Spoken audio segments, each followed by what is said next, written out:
Hi, I am Hongtao, a senior in the Lemelson Anthropology program, and today we're going to talk about Han clothing.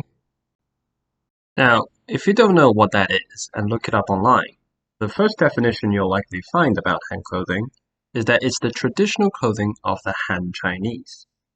The Han people constitute the majority ethnicity in China, accounting for over 90% of the country's population, and Han clothing is their traditional clothing. Simple, right? However, soon you will also come across controversies too. Today, most Chinese people wear Western-style clothes. Walk on the streets of any Chinese city, and you will find people dressed not too differently from folks elsewhere. In recent years, however, an increasing number of people have been wearing Han clothing out onto the streets, creating a visible niche in urban Chinese fashion. Many would rightly speak of a Han clothing craze, with big events hosted year-round and a new industry sprouting from the ground up. This revival has also sparked concern, however. Looking through the stories online, you will find accusations of Han clothing enthusiasts as ethno-nationalists devoted to racial purity. Domestically, some have sounded the alarm of rekindled Han chauvinism, threatening to spark ethnic conflicts. So, how does a piece of traditional garment engender so much debate, controversy, and enmity? What does Han clothing actually represent? That's where I come in. To find out, I interviewed Han clothing enthusiasts, looked at articles, and analyzed blog posts, forums, and social media content created by enthusiasts themselves. What I found is not one, but many competing interpretations of Han clothing that can be roughly divided into three categories. I call them Han nationalism, Chinese nationalism, and conspicuous consumerism. Let's start with Han nationalism. Previous scholars have categorized Han clothing as an expression of ascendant Han nationalism. Kevin Carrico, an Australian anthropologist, observes that the Han clothing movement denies the reality and legitimacy of the present, constructing a distant and ideal past, with the Han standing at its pinnacle. The common theme he found in his fieldwork, conducted between 2010 to 2011, is that Han nationalists believe that the Han, despite its supermajority status, is in fact an oppressed people. Hence, Han nationalists call for the revival of Han clothing in the hope that it could spark a Han national rejuvenation. In my own research, I have found similar sentiments as well.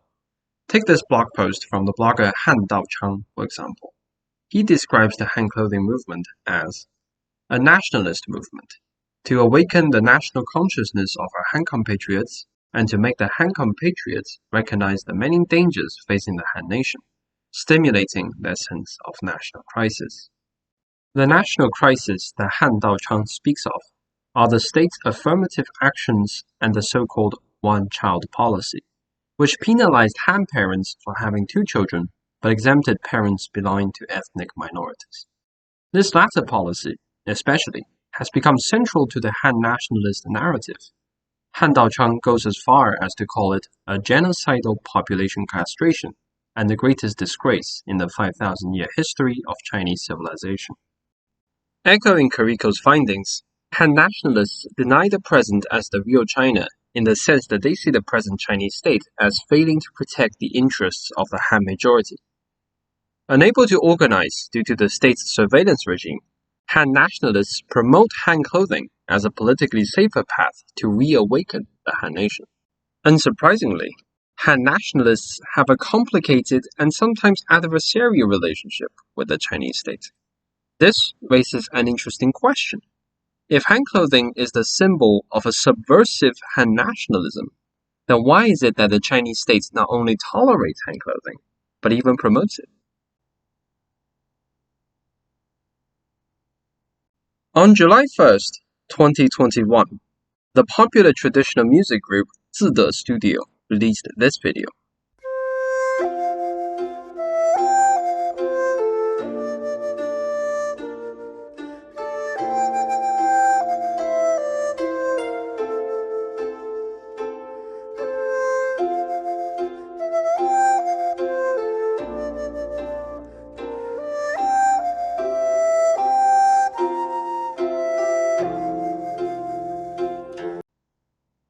Dressed in Han clothing, what they performed was not an ancient Chinese melody, but the Internationale, an unmistakable anthem of communism since the 19th century.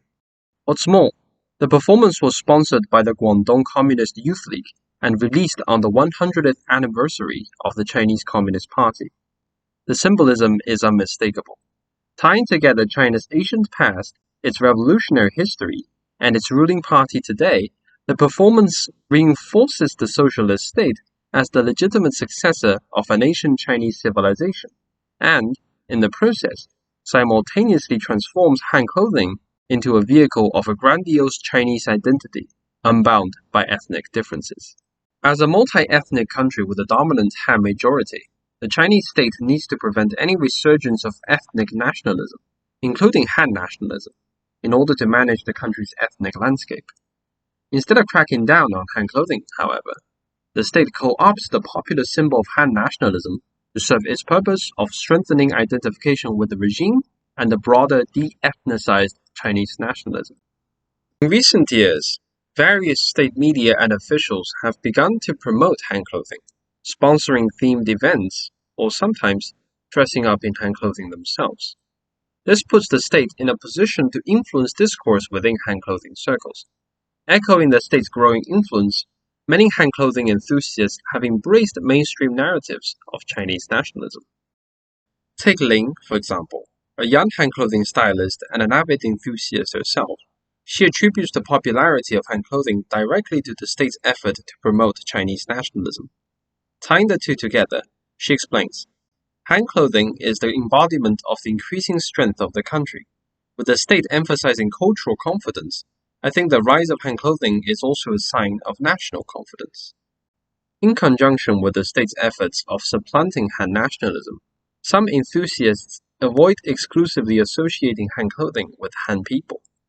For instance, Fei, a young social researcher and enthusiast, told me that because the ethnicities of China have influenced each other for so long, a broad definition of Han clothing would actually include minority clothing as well. Conversely, she believes that Han clothing belongs to all Chinese, saying, if you only treat Han clothing culture as the culture of the Han people, then it's a big mistake. The state, by granting Han clothing recognition and support, supplants the Han nationalist narrative of ethnic oppression with its own narrative of triumphant Chinese nationalism beyond ethnic differences.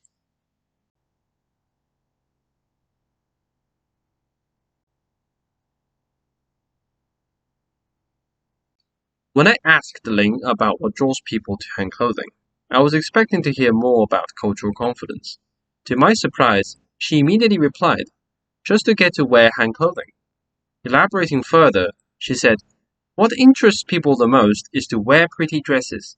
The feeling that I wore Han clothing onto the streets and took cute photos with my friends today. It actually becomes a very ordinary thing.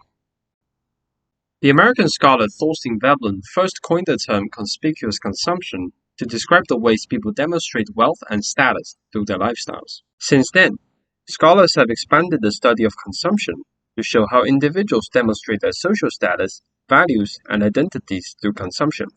Bourdieu, for example, studied how people acquire cultural capital and establish social distinction through selective consumption. In our own department, Dr. Mendoza-Denton and Dr. Lloyd have also looked at ways people, specifically young girls, construct and distinguish themselves by managing their appearances. In a similar vein, we can understand Han clothing as a technology of the self, deployed to construct and represent oneself in a particular manner. Interestingly, many Han clothing enthusiasts are actually very welcoming of foreign cultural products. Besides Han clothing, many, including Ling, also like to dress up in what are called Lolita and JK fashions, both of which originated from Japan. The simultaneous appreciation of Japanese subculture and Chinese traditional culture marks one as tasteful, cosmopolitan, and voguish, capable of appreciating modern foreign culture as well as one's traditional culture. The high cost of maintaining these hobbies, in time and money, serves both as a marker of status and as a costly signal for one's commitment to taste and fashion, further transforming financial capital into cultural capital. Many of my participants are very frank about the consumerist aspect of Han clothing. Fei tells me that, Hand clothing actually showcases the theoretical foundation of consumerist society. The things I buy show my personal culture, taste, image, and labels. Consequently, my participants are actually more interested in adapting hand clothing to modern daily life than to transform society to fit an imagination of the past, as Kariko suggested. Lin calls this making hand clothing ordinary. As such, many hand clothing enthusiasts attach great importance to publicizing hand clothing. Through this process, enthusiasts align themselves with mainstream values of cultural confidence and further distinguish themselves. Ultimately, for enthusiasts like Ling, the goal of wearing hand clothing is individualistic, driven by the desire to beautify and distinguish oneself rather than solely by nationalist ideologies. So, to get back to the question posed earlier, what is hand clothing? The answer depends on who you ask. To Han nationalists, it's the path to a Han national reawakening. To the Chinese state, it's a shared Chinese heritage that can strengthen its rule. Yet to others, it's a culturally potent piece of clothing that can augment one's image and status. In the end, hand clothing is just clothes. Fabric does not produce meanings. It's the people who do. Symbolism is rarely straightforward and, to those who look deeper, can open a whole new world of understanding. I would like to thank Dr. Lemelson for sponsoring this program, my mentor Dr. Yen for his guidance, Dr. Boom, Dr. Garrell, Dr. Holland, Dr. Toyota, Dr. Lejour, and Dr. Lloyd for all your guidance and support these past 2 years. I thank the wonderful TAs Janina and Maddie, all the Lemelson seniors who helped me out, my participants who made this research possible, all my friends and family who listened to me ramble on about my ideas, and, of course, my amazing cohort, whom I had the honor to meet and share this journey with, and the many more people who had helped, participated, and inspired me throughout. Thank you.